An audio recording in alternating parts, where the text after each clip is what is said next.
Todo esto queda arrasado por las mentiras que vienen desde la derecha.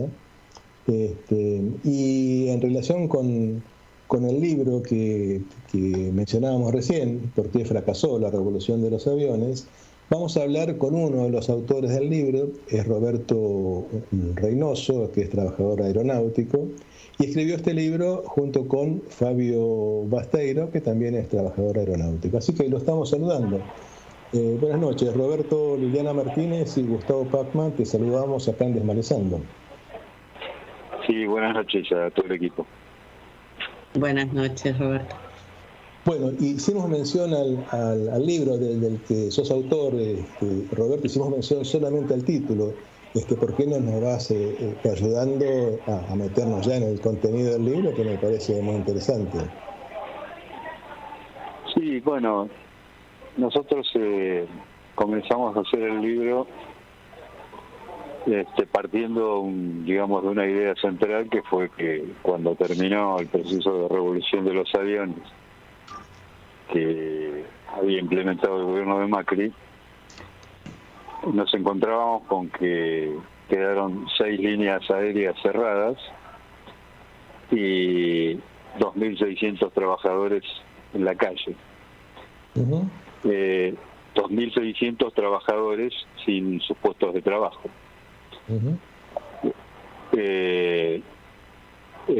Esto es muy paradójico porque ellos Dietrich mismo en las primeras intervenciones había anunciado inversiones por 1.700 millones de dólares y la creación de 50.000 nuevos puestos de trabajo. Bueno, sin embargo, el resultado fue catastrófico. Nosotros tratamos de reconstruir todo el proceso y, entre otras cosas, se puede ver que uno de los problemas que provocaron semejante desastre fue que eliminaron el piso de las bandas tarifarias, lo que provocó un movimiento de dumping por parte de las low cost, que tenían algunas de ellas espaldas financieras muy amplias, porque venían con el soporte de grupos de inversión extranjeros, y eso produjo el hecho de que hubiera una competencia tarifaria descontrolada, produjo una desfinanciación creciente en las distintas líneas aéreas, y por eso terminaron cerrando. Fue el caso de Avianca, el caso de LASA, el caso de Norwegian. Y por otro lado, esto también, el funcionamiento de las líneas también se fue perjudicando por las devaluaciones que tuvieron lugar en los distintos tramos del gobierno de Macri. La primera apenas se asumió en diciembre del 2015, después la del 2018, en julio, y después la que tuvo lugar, alentada inclusive por Macri, y una vez que perdió las pasos en la noche misma de la derrota electoral. Ahora, te hago una consulta, Roberto, y perdóname que te interrumpa. Sí. ¿Cómo, obviamente todo esto que vos estás haciendo la descripción, claramente influyó y perjudicó a aerolíneas argentinas y también a otras compañías? ¿Quiénes fueron los supuestos ganadores de toda esta política que estaba por detrás de la llamada revolución de los aviones? Bueno, hubo una línea aérea amarilla, es muy conocida, que fue prácticamente auspiciada por el gobierno de Macri, ¿no? El ministro de Transportes, Dietrich, parecía inclusive un modelo publicitario, porque solía hacerse selfies todo el tiempo con los aviones de Flybox de fondo. Como esa línea aérea viene amparada por grupos de inversión importantes, algunos de origen capitales ingleses, fue la que pudo soportar la competencia tarifaria. Las más débiles fueron sucumbiendo. como las que mencioné, Avianca, LASA y Noruega. Y por otro lado, Jetmar entró al final del proceso y se pudo sostener, con lo cual, digamos que las que más se beneficiaron de la política macrista fueron estas dos empresas, Flybondi y Jetmar. Pero, bueno, finalmente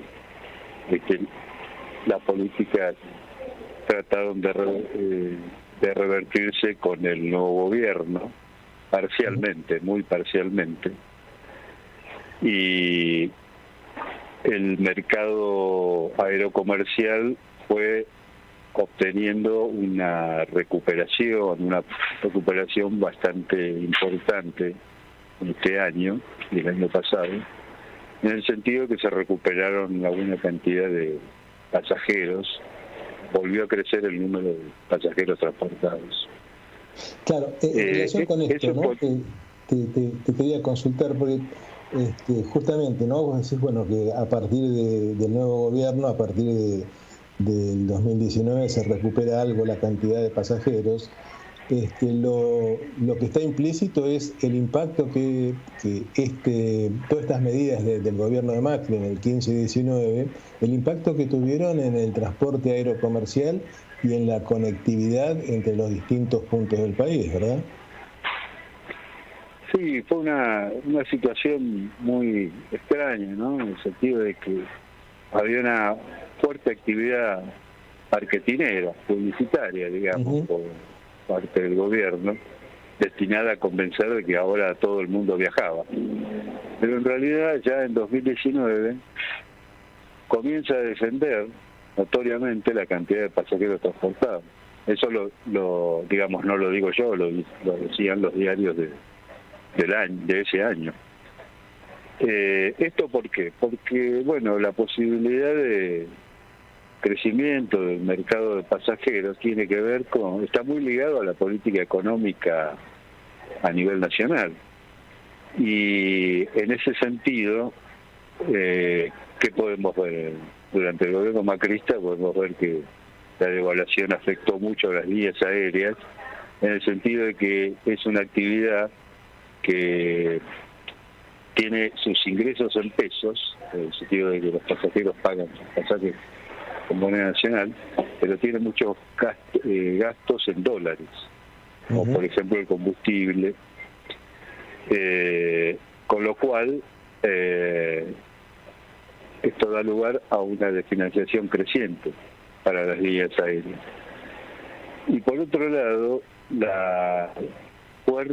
fuerte deterioro del crecimiento del poder adquisitivo por parte de la población, por distintas razones, por el deterioro salarial, por los tarifazos en los servicios energéticos, también fue provocando una merma en las posibilidades de que la gente viaje. De manera que eso también contribuyó al cierre y al deterioro y cierre de las líneas aéreas que terminaron dejando 2.600 trabajadores en la calle. Sí. No sé si queda claro. No, sí, está claro. Ahora, en términos del impacto en aerolíneas argentinas en relación con la pérdida de rutas o con la pérdida de activos, ¿cómo funcionó todo esto? Porque ahí también tuvo impacto, ¿verdad? Sí, claro, esa fue la otra pata del proceso. Mientras que se alentaba y se apoyaba el ingreso de las low cost, no solo a nivel propagandístico, sino que varias low cost recibieron subsidios de ciertos gobiernos provinciales para que fueran esos destinos, ¿no es cierto?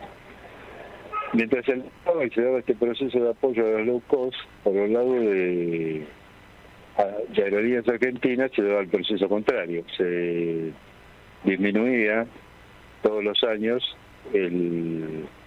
la financiación que el Estado suele cumplir con la empresa y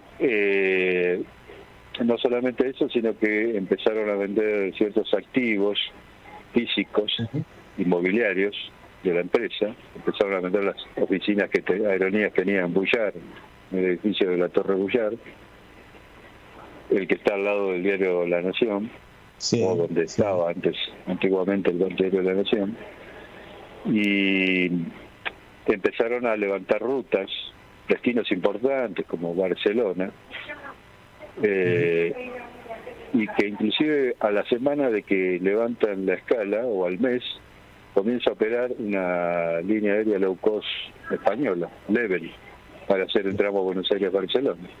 O sea que ni siquiera cabía una explicación de que no era rentable. Claro.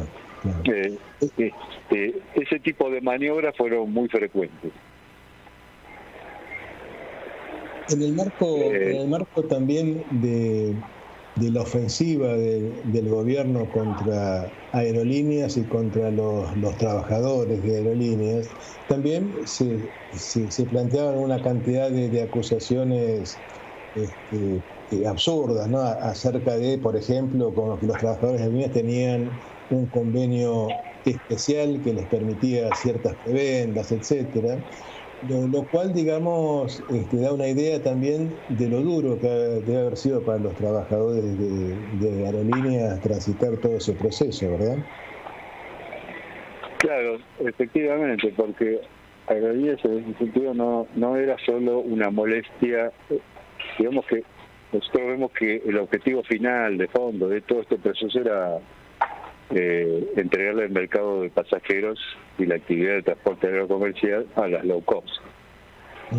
Para eso Aerolíneas siempre fue una molestia, un obstáculo, no solamente porque tiene la mayor parte del mercado de pasajeros, sino también porque el conjunto de sus trabajadores está protegido por los convenios colectivos de trabajo que son más o menos históricos. Y como ese movimiento político tiene un sentido, digamos, también, o una bandera antiderechos, era entonces una molestia que ese sector de trabajadores siguiera protegido por convenios colectivos de trabajo. Con lo cual también iniciaron un intento que no pudo prosperar por la resistencia que encontró entre los trabajadores del sector. Iniciaron un intento por destruir y recortar los derechos contenidos en los convenios de trabajo.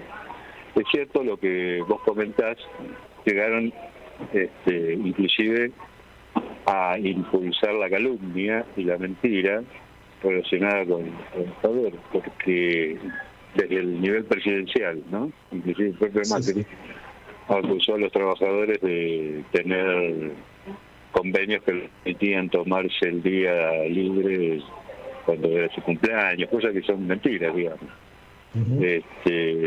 Inclusive llegaron a decir que también tenían día libre el día siguiente a su cumpleaños por la resaca.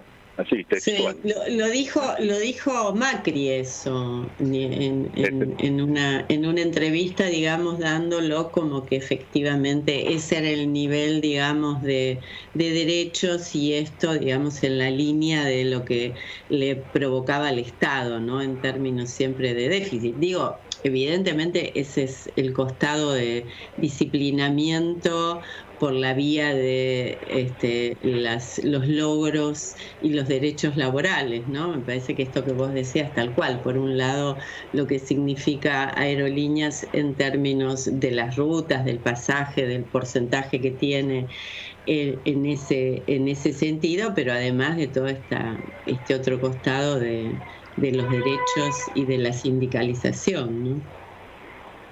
Sí, claro, que es un modelo, digamos, que ya quedó demostrado desde 4 años de gobierno, ¿no? Quedó demostrado el sesgo antiobrero que tenía este gobierno Macri, en el sentido de que le molesta la organización sindical, le molestan los derechos laborales. Entonces, efectivamente, como vos comentabas, hubo siempre todo un intento de disciplinamiento. Y Aerolíneas en ese sentido es una molestia. Ellos prefieren, digamos, el modelo Macri impulsó la precarización laboral, la pérdida de derechos, y en ese sentido, por ejemplo, un ejemplo claro fue que con la aparición de las líneas aéreas low cost, impidieron que los trabajadores de esas líneas aéreas nuevas convergieran en los sindicatos preexistentes, que eran las organizaciones a las que debían haberse afiliado naturalmente los trabajadores, y crearon sindicatos por empresa de forma muy rápida, en acuerdo con el Ministerio de Trabajo, y por supuesto esos trabajadores no tienen acceso a los convenios colectivos de trabajo que sí tienen acceso toda la masa de trabajadores que ya venía de las otras líneas aéreas. Me refiero, las otras líneas aéreas, ¿cuáles son? Además de aerolíneas estaban Andes y Sol y la TAP. Sí. Claro. Y ellas, estas empresas también aceptaban que sus trabajadores funcionaran protegidos por los convenios colectivos del sector. Sin embargo, las COS lo impidieron. En el caso de la TAP, por ejemplo, comenzó a operar en Argentina en el 2005 y se fue en el 2019. Tuvo 15 años volando, aceptando los convenios colectivos de trabajo para sus empleados, y no tuvo ningún problema. Es decir, voló y creció operando en la Argentina con esos convenios colectivos de trabajo. Es decir, que esto es viable. Puede haber trabajadores aeronáuticos y protegidos por convenios de trabajo, y también puede haber ganancia empresaria. Lo que pasa es que la voracidad por el beneficio empresario de las low cost también funciona, y es un modelo que funciona con el trabajo precario. Exacto. Es decir, por un lado, esto que vos estás contando y sobre lo que te preguntaba hace un ratito Liliana, es como una demostración clara de la puesta en práctica de toda la política antisindical que tuvo el gobierno de Macri y sus intentos de debilitamiento del movimiento sindical a través del fraccionamiento, ¿no? De crear sindicatos por empresa. Por otro lado, desde el lado de la empresa estuvo todo este año en función de debilitar y vender o malversar los activos de aerolíneas, falta de mantenimiento en los aviones, pérdida de rutas, pérdida de rentabilidad, en aras de favorecer a las empresas low cost. Supongo que todo esto también debe haber tenido algún impacto, por ejemplo, en un tema que es esencial, que es el tema de la seguridad en los vuelos, ¿no? Sí, bueno, efectivamente el trabajo, la precarización laboral también influye sobre el tipo de mano de obra que cada línea aérea puede tener. En el caso de las low cost, comenzaron operando con, en vez de tener un hangar, tenían contenedores donde tenían la maquinaria, las herramientas para atender sus aviones. Esto no es solamente una precarización física en el sentido de la ausencia de un hangar. Se supone que eso también favorece cierta falta de instrumental, cierta desconsideración de la importancia del mantenimiento como un factor de la seguridad operativa de los aviones. En el caso de Flybondi, nosotros entrevistamos a una tripulante, está contenida en el libro, que se llama Nadia Silver, que fue despedida por afiliarse al sindicato que le correspondía, el sindicato que ya existía, que tiene una existencia de 50 años. La echaron por afiliarse. Lo que ellos llaman la libertad de volar se convirtió en la libertad de despedir. Por supuesto, en ningún momento, no solamente en el caso de esta compañera, además presentó objeciones y las relató en cuanto a la seguridad en vuelo, en el sentido de que todo el proceso de peso y balanceo que se hace en el avión durante el proceso de check-in de los pasajeros que van a volar en este vuelo no existía. No iba una distribución del peso de los pasajeros en el avión de acuerdo para equilibrar el peso del avión. No se hacía, sino que le encargaban a los tripulantes hacerlo más o menos a ojo cuando estuvieran en el avión, cuando estuvieran los pasajeros en el avión. Y también comentó la falta de los problemas de funcionamiento de algunos mecanismos del avión. En el caso de las mascarillas de oxígeno, ese tipo de cosas. Está mencionado también. Es decir que la precarización laboral también incide en una precarización de la seguridad en vuelo. Yo pensaba, Roberto, en esto que estabas hablando de la precarización y de las condiciones de trabajo y los efectos sobre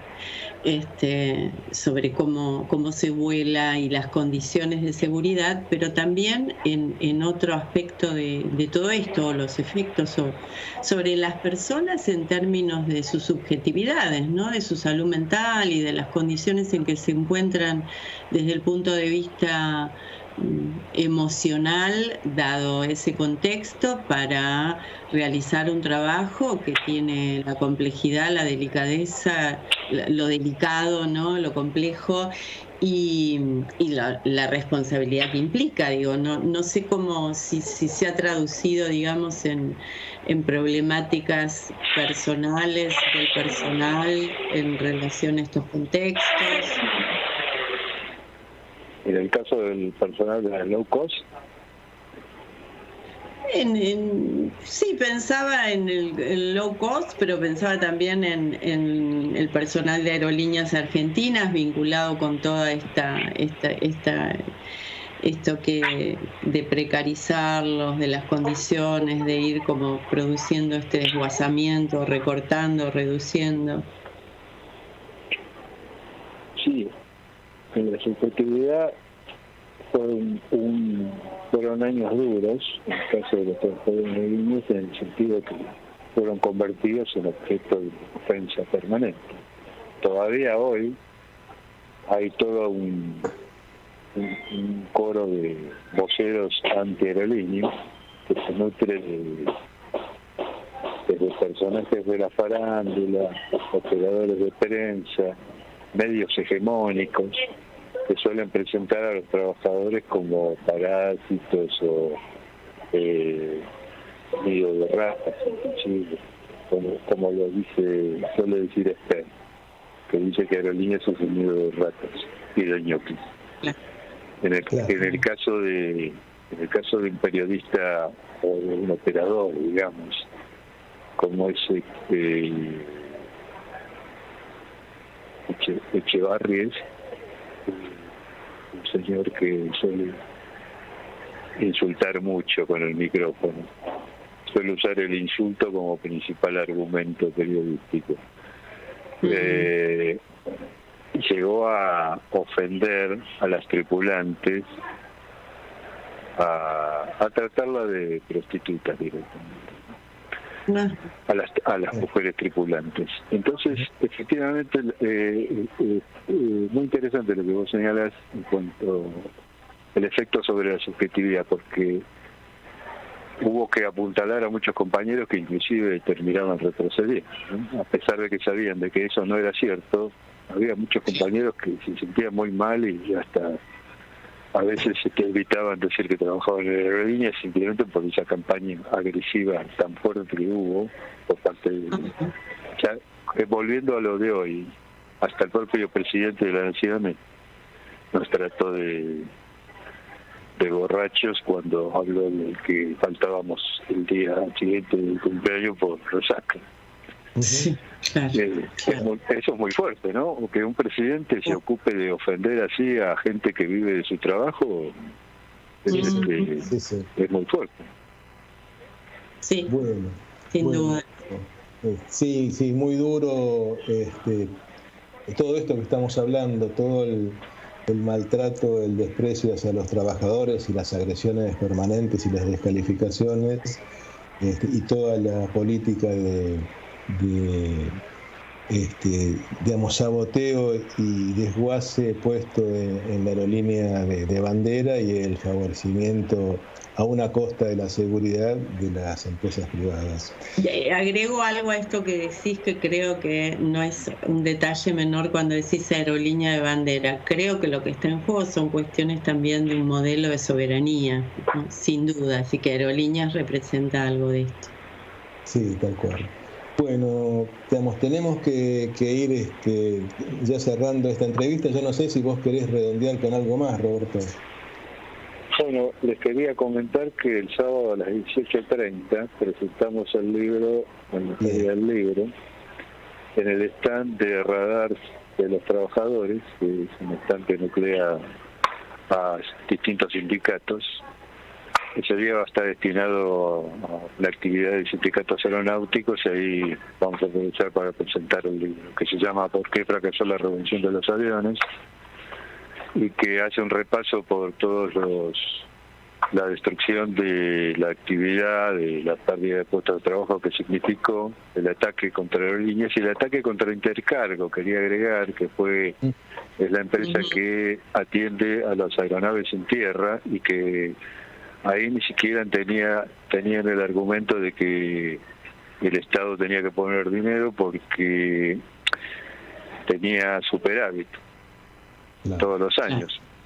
Y simplemente el ataque consistió en liberar la rampa, los servicios de rampa, para que pudieran entrar empresas de capitales privados, empresas de los amigos del gobierno de Macri, para que pudieran hacer su negocio también, y de esa manera iban a privar al Estado de un superávit anual. Todos los años el Estado iba a obtener esas ganancias para que las pudieran obtener las empresas amigas del gobierno macrista. Bueno, bárbaro. Bueno, gracias por esta aclaración, que no es un dato menor, es un comentario, es una descripción más que se suma a lo que venimos charlando para remarcar la gravedad de lo que fue esa gestión sobre aerolíneas y sobre la aeronavegación en la época de Macri. Te agradecemos muchísimo el tiempo que nos dedicaste y te mandamos un abrazo fuerte, Roberto. Bueno, el agradecido soy yo, gracias por la difusión y un abrazo, hasta la próxima. Bueno, muchas gracias, buenas noches. Adiós, buenas noches. Bueno, bien.